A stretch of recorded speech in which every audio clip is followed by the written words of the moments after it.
Good afternoon. I'm David Johnston. I am a retired policeman. My background in this sort of thing is in the 1990s. I introduced computers to Strathclyde Police. I ran on the project that developed their crime management system, which is still in use today. So it was quite a good one. And then later on, at the turn of the century there, I got involved with the Airwave project, and I retired, and I worked as the Airwave manager for some years until I retired and moved out of Glasgow and up to Balquhidder. We had hoped when we sent our presentation in here, or asked to be on the agenda, that we were coming here today and saying we're just about to start, but these things just don't work that way. These are my two dogs, and Balquhidder itself, I'll show you a map of it in a minute, but Balquhidder itself is an east-west glen, pretty much in the centre of Scotland, that has no through road, there's no street lights, there's a church, we have two cemeteries, we have two very good hotels, and that's really about it. So there's no heavy traffic. It's an ideal place for dogs. The only thing that the dogs moan about is the length of time I spend on the internet because it's so slow. So this is a rough map of where we are. It's not the best map in the world or whatever, but the glen, as you can see, it's got two lochs in it. There's a wee gap in between them. There's a pub at the top called More 84, which is a motel, but it's got very good food. And there's a village called Strathire which has an exchange. And our intention is to run backhaul from the exchange to More 84, where we'll have a cabinet.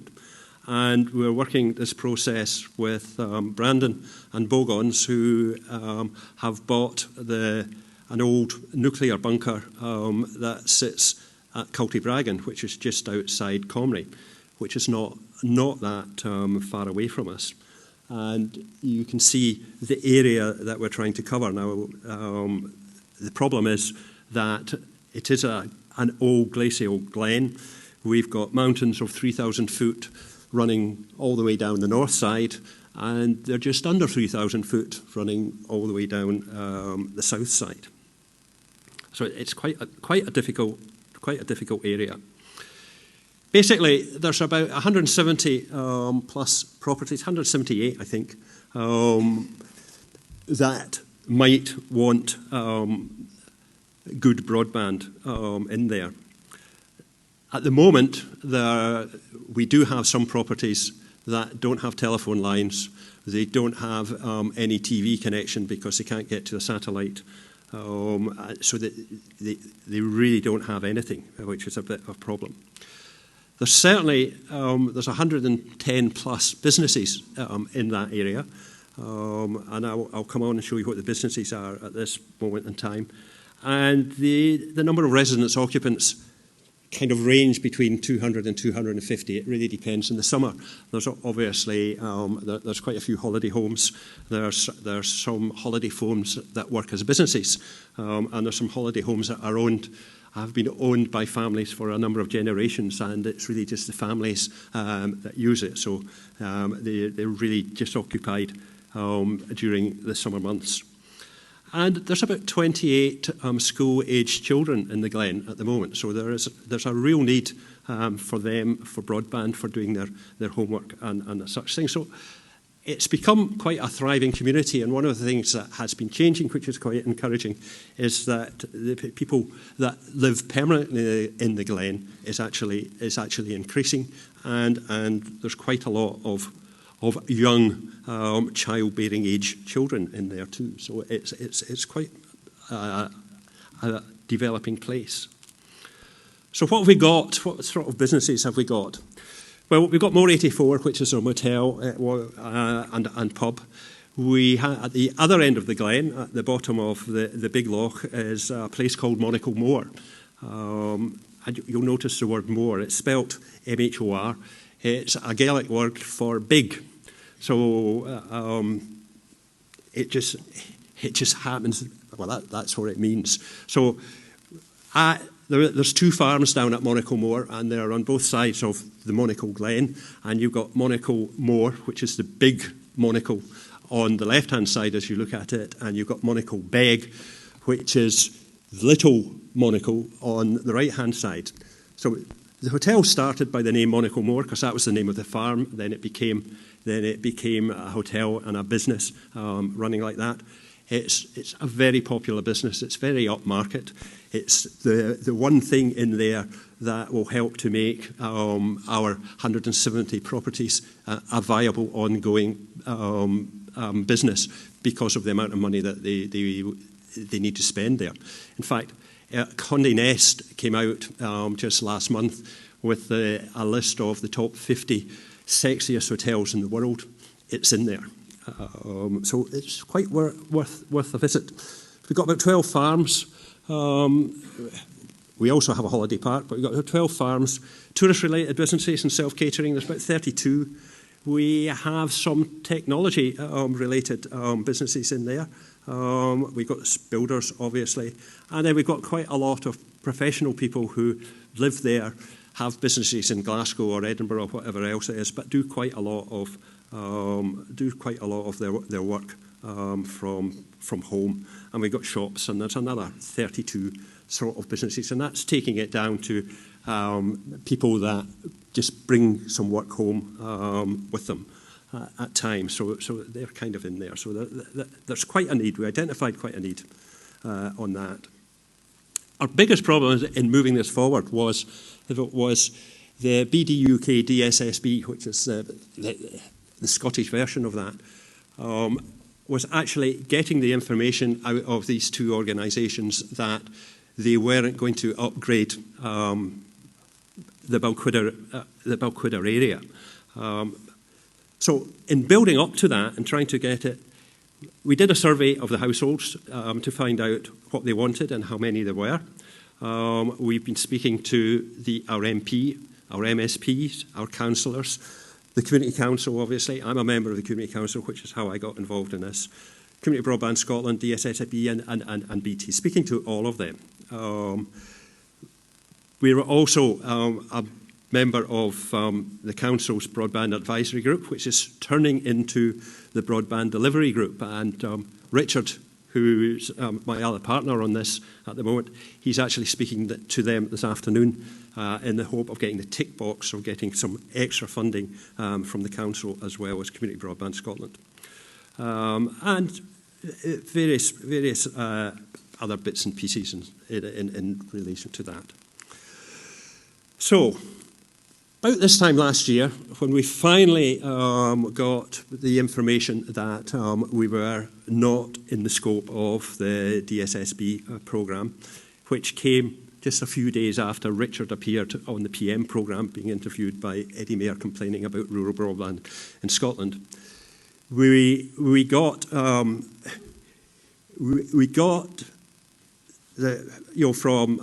CBS that they would fund us. And we got to the stage where we were able to issue an ITT. So they sent us a draft one, and the draft one was really based around looking for a wireless solution. But we had a bit more ambition than that. We were really hoping for a future-proof broadband into the Glen. So we rewrote the ITT, sent it back to Community Broadband Scotland. They were happy with it, and we issued it. May last year. We got 2 wireless responses, and we got a fibre response from Brandon at Bogons. And we went through the process of speaking to all the responders, asking them questions, getting them to update their bids, and we finally got best and final offers, and we chose Bogons as our preferred bidder at that stage. At that stage, in looking at the funding that we were going to get from Community Broadband Scotland, we were hoping to use the business voucher scheme to plug the gap in the funding in order to do this. So basically, This is a map of where we're going. You've got Moor 84 on the right-hand side, Monaco Moor Hotel halfway down. And you've got it. We always felt that there's about 30 kilometres there, and we always felt that we needed to do some community digging in this as well. So basically, this was our plan, this was our thoughts of it, that the blue dotted lines would be the bit that we would get a professional dig on, and the red dotted lines would be which was the outlying properties, 22 properties out of the 170 in relation to that, where we would be doing a community dig on that. And we felt that we would get the support from the community to do that. So we've got the ITT in process. We did a presentation at the Royal Highland Show. You make use of the contacts you have. My climbing compatriot, my climbing friend, used to be the Secretary of State for Scotland, and it was his chance, it was his turn to run the show, so he ran a seminar. So I was there doing a presentation on what we were doing, along with the European Commissioner for Rural Affairs, head of our Secretary of State, and the head of BT in Scotland in relation to that. So that just kept the pressure up, bit of momentum, and then we got the shock of the business voucher scheme being pulled at short notice.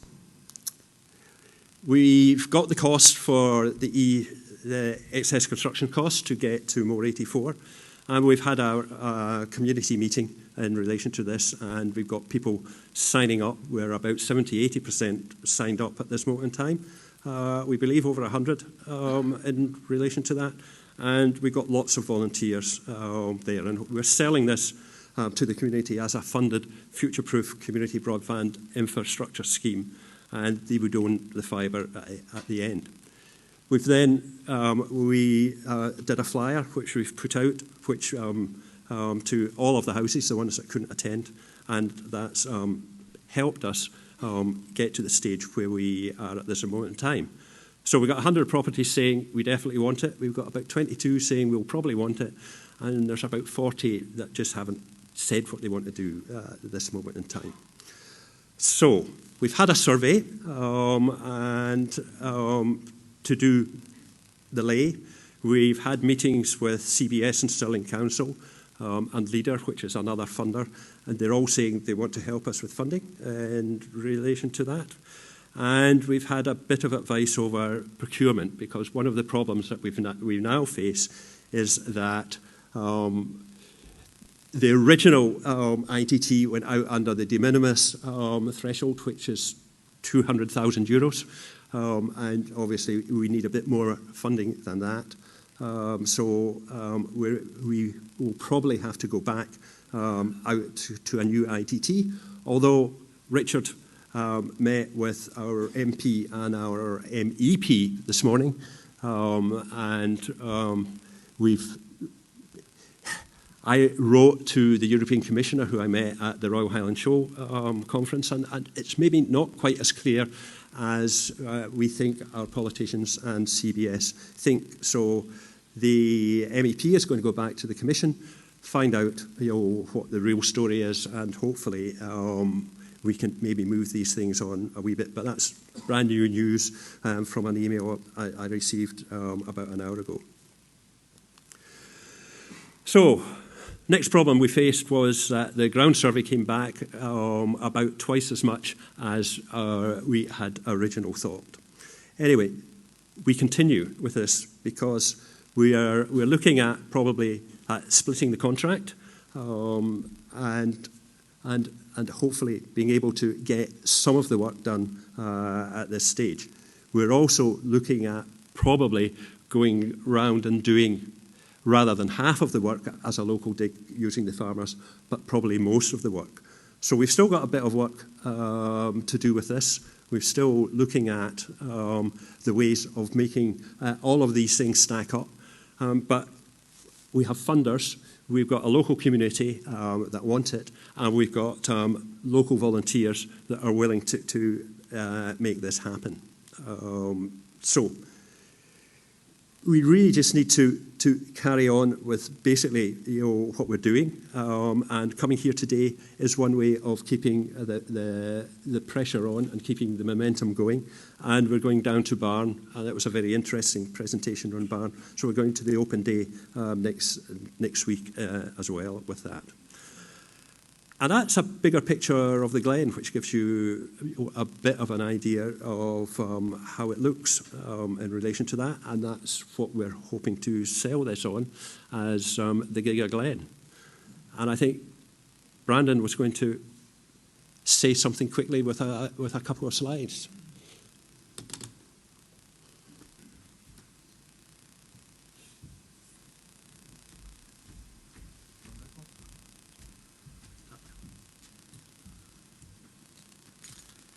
Yeah. For reasons I can't adequately explain, we bought a bunker in Scotland. It's quite a nice bunker, built in the late 80s and things, but it's got a leaky roof, as underground things tend to have, which is holding us up a bit. So like all the wireless projects and things, nothing works smoothly. It always takes a lot longer than you expect. But it's a nice bunker. We've got it habitable now. We can now do work in it. We've got light in there.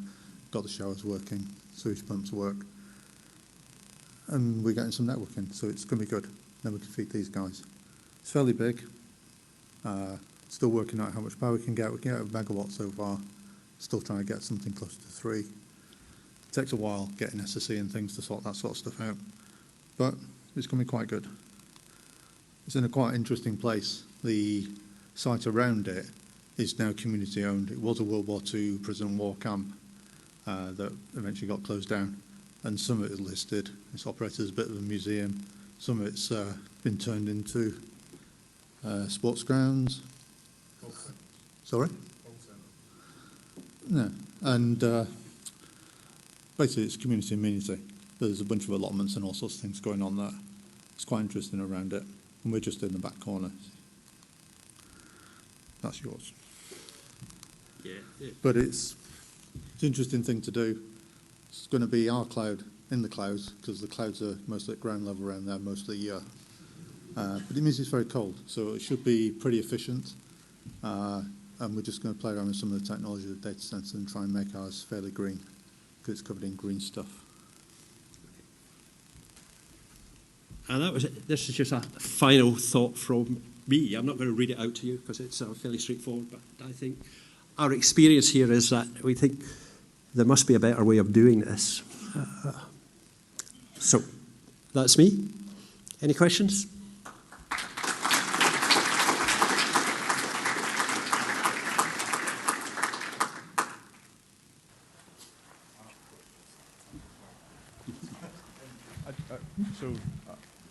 The name kind of rang a bell because I think when we were building, we did, if you look previously, we built a lot of fibre, not core network.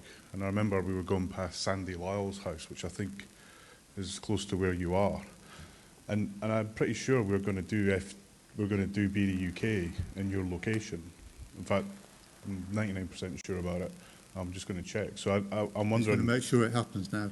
Yeah, well, so you know, I'm 99% sure, but it does look like you're a site that's flagged to be built, and I just wondered if you knew that, because if you don't, it'll have probably some challenges on funding, and if you don't know that, I maybe need to loop you into the people who are involved in it, because at the moment it's marked as a place where we're coming soon, which would be worst case middle of next year, 2017, because that's pretty much when everything's done. Well, that would be news to us, because in the lead up to this, we have been speaking to Brendan Dick. Spoke to Brendan Dick at the Royal Highland Show. When we issued the ITT, we certainly sent it to BT. We sent it to Brendan and asked him whether they wish to bid for this as well, and we were told that you weren't interested. I mean, on the thing it says, maybe it's a mistake, but I'll look into it. Okay, any other questions? Okay, thank you, David and Brandon.